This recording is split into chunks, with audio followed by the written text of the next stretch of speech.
Hello friends, you are most welcome to our YouTube channel जिसका नाम है pharma ज्ञान बाई वैभव अग्निहोत्री। आज के इस वीडियो लेक्चर में हम लोग कवर करने वाले हैं एक ऐसा टॉपिक जिसका नाम है drugs acting on the respiratory system. अपने पिछले वीडियो में हम लोगों ने कवर किया था रेस्पिरेटरी सिस्टम एंड ओवरव्यू, जिसमें हम लोगों ने बात करी थी एनाटॉमी और physiology of about respiratory system की, मतलब व्हाट इज रेस्पिरेटरी सिस्टम और ये रेस्पिरेशन की प्रोसेस को कैसे करता है। और आज हम जो रेस्पिरेटरी डिसऑर्डर्स होते हैं जैसे कि COPD, asthma, bronchitis etcetera etcetera, तो उन सभी को क्योर करने वाली जो ड्रग्स हैं जो कि रेस्पिरेटरी सिस्टम के ऊपर काम करती हैं उनके बारे में पढ़ने जा रहे हैं। ठीक है, तो चलिए आज हम लोग शुरू करते हैं अपना आज का ये लेक्चर। तो drugs acting on respiratory system, जैसे देखिए रेस्पिरेटरी सिस्टम हम लोगों ने पिछले लेक्चर में देखा कि ये एक ऐसा सिस्टम होता है जो कि रेस्पॉन्सिबल होता है for the exchange of gases by the osmosis in the form of molecules. ठीक है, मतलब जो श्वसन तंत्र होता है वो ऑक्सीजन और कार्बन डाइऑक्साइड को उनके अणु रूप में ऑस्मोसिस के द्वारा आदान प्रदान करने के लिए जिम्मेदार होता है। उसे हम लोग कहते हैं श्वसन तंत्र। ठीक है, और कुछ ऐसी औषधियां जो कि अस्थमा, ब्रोंकाइटिस और chronic obstructive pulmonary disease COPD को क्योर करके रेस्पिरेशन रेट को नॉर्मल रेस्पिरेशन रेट तक लाने में हेल्प करते हैं, उनको कहते हैं रेस्पिरेटरी ड्रग्स। ठीक है, अब हम लोग बात करने जा रहे हैं classification of the drugs acting on the respiratory system. Basically हम लोगों ने इन ड्रग्स को 5 क्लासेस में क्लासिफाई किया हुआ है, जिसमें से पहली क्लास होती है ब्रोंकोडाइलेटर्स। ब्रोंकोडाइलेटर्स ये कुछ ऐसी औषधियां होती हैं जो कि ब्रोंकाई को डायलेट करवा करके, यानी कि उसको फैला करके रेस्पिरेशन को नॉर्मल रेट पर लाने में हेल्प करती हैं। ठीक है, इन सभी की 3 सब क्लासेस होती हैं। पहली होती है सिंपैथोमाइमेटिक, दूसरी होती है ज़ैंथीन डेरिवेटिव और तीसरी होती है एंटीकोलिनर्जिक्स। ठीक है, तो जो सिंपैथोमाइमेटिक ड्रग्स होते हैं ये कुछ ऐसे ड्रग्स होते हैं जो कि सिंपैथेटिक नर्वस सिस्टम पर एक्ट करते हैं। ठीक है, सिंपैथेटिक नर्वस सिस्टम पर एक्ट करने के बाद में ये क्या करेंगे कि जो रेस्पिरेशन होता है, जो ब्रोंकाई है जो कि किसी भी रीजन से कॉन्ट्रैक्ट हुई है, उसको डायलेट करने में हेल्प करता है। ठीक है, इसकी 2 सब क्लासेस होती हैं। पहली होती है शॉर्ट एक्टिंग, यानी कि बहुत लघु समय के लिए, बहुत कम समय के लिए प्रभावशील औषधियां। इसका जो ऑनसेट ऑफ एक्शन होता है वो काफी रैपिड होता है, मतलब ये दवाइयां एडमिनिस्ट्रेशन के तुरंत बाद से लेकर के अगले 10 मिनट में इनका पीक इफेक्ट देखने को मिल जाता है, और इनका जो इफेक्ट रहता है बॉडी के अंदर that last for next 6 hours. ठीक है, इसके बाद इसके एग्जांपल्स होते हैं। पहला एग्जांपल होता है सॉल्ब्यूटामॉल और दूसरा एग्जांपल होता है टर्ब्यूटालीन। इसके बाद जो दूसरी इसकी सब कैटेगरी होती है वो होती है लॉन्ग एक्टिंग। इनका ऑनसेट ऑफ एक्शन टाइम बहुत ज्यादा होता है, लेकिन इनका जो ड्यूरेशन ऑफ एक्शन होता है वो भी उतना ही ज्यादा होता है। जहां शॉर्ट एक्टिंग सिंपैथोमाइमेटिक ड्रग्स सिर्फ 6 घंटे तक अपना असर दिखाने में सफल होती थी, वहीं यहां लॉन्ग एक्टिंग सिंपैथोमाइमेटिक ड्रग्स का ड्यूरेशन ऑफ एक्शन होता है 12 घंटे का। ठीक है, इसका एग्जांपल होता है साल्मेट्रॉल। इसके बाद में हम लोग बात करने जा रहे हैं ज़ैंथीन डेरिवेटिव्स की।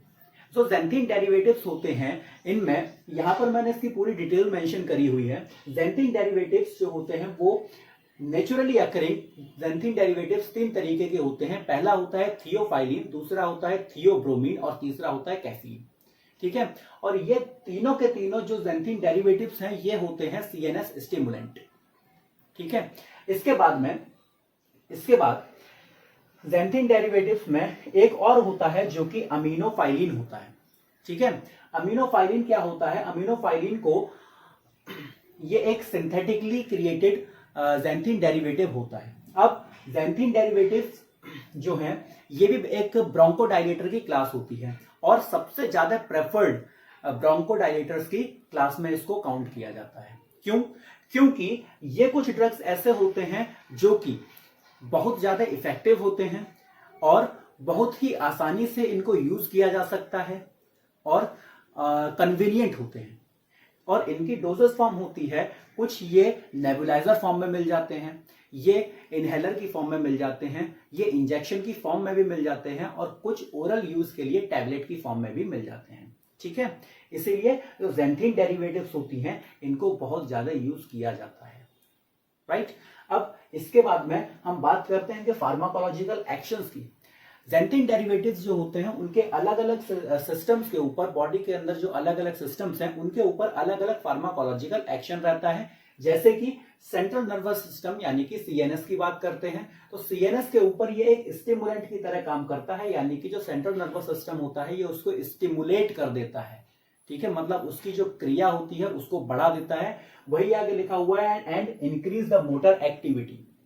मोटर एक्टिविटी यानी कि जो मोटर न्यूरॉन्स ये वो न्यूरॉन्स होते हैं जो कि सेंट्रल नर्वस सिस्टम से नर्व इंपल्स को बॉडी के अदर ऑर्गन्स की तरफ लेकर के चलते हैं, उनकी एक्टिविटी को बढ़ा देते हैं। ठीक है, दूसरा इसका इफेक्ट हम लोगों ने देखा कार्डियोवैस्कुलर सिस्टम यानी कि सीवीएस पर। ठीक है, अब ये कार्डियोवैस्कुलर सिस्टम के ऊपर भी एज स्टिमुलेंट ही एक्ट करता है और जो फोर्स ऑफ कॉन्ट्रैक्शन होता है हार्ट मसल्स का उसको इंप्रूव कर देता है।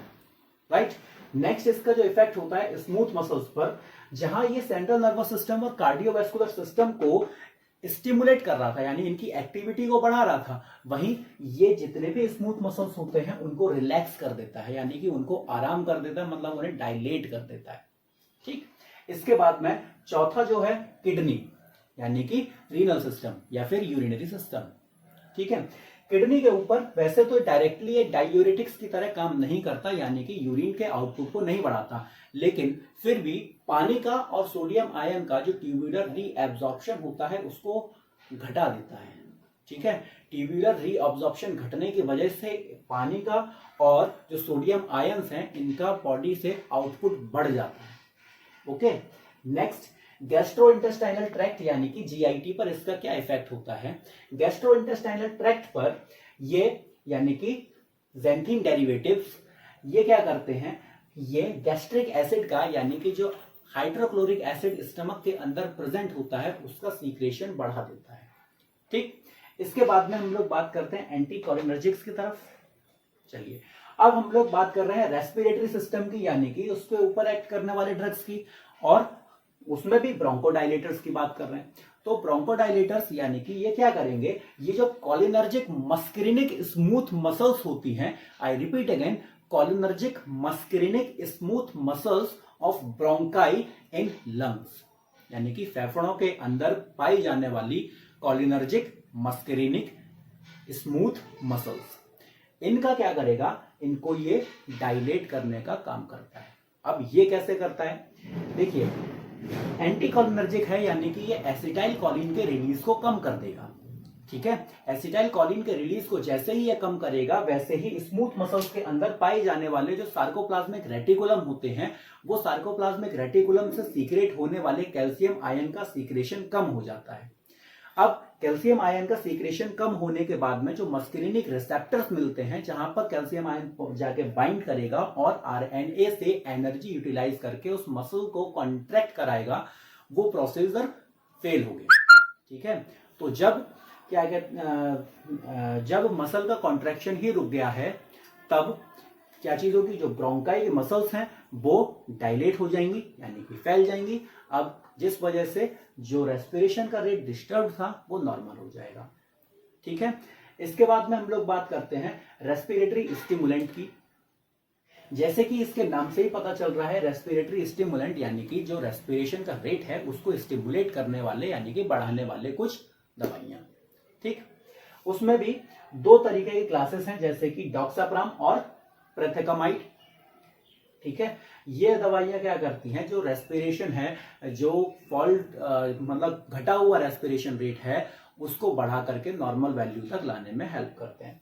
फिर तीसरा है नेसल डीकॉन्जेस्टेंट। नेसल डीकॉन्जेस्टेंट ये कुछ ऐसी दवाइयां होती हैं जो कि बंद नाक या फिर बंद गले को खोलने का काम करती हैं।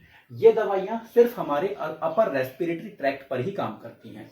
ठीक है, इसके बाद में इसमें दो क्लासेस होती हैं ड्रग्स की। पहली होती है नेसल प्रिपरेशन और दूसरी होती है ओरल प्रिपरेशन। नेसल प्रिपरेशन ये वो प्रिपरेशन होती हैं जैसे कि इनहेलर और एयरोसोल्स, जिन्हें हम लोग सूंघ करके हमारी बंद नाक को खोलने का काम करते हैं और बंद गले को खोलने के लिए यूज करते हैं। इसके बाद ओरल प्रिपरेशन, इसमें कुछ सिरप हो गए और कुछ टैबलेट्स और कैप्सूल्स हो गई जो कि हमारे बंद नाक और बंद गले को खोलने में सहायता प्रदान करते हैं। इसके बाद में एक्सपेक्टोरेंट्स आ गए। एक्सपेक्टोरेंट ये कुछ ऐसी प्रिपरेशंस होती हैं जो कि म्यूकस के सीक्रेशन को कम करवाती हैं।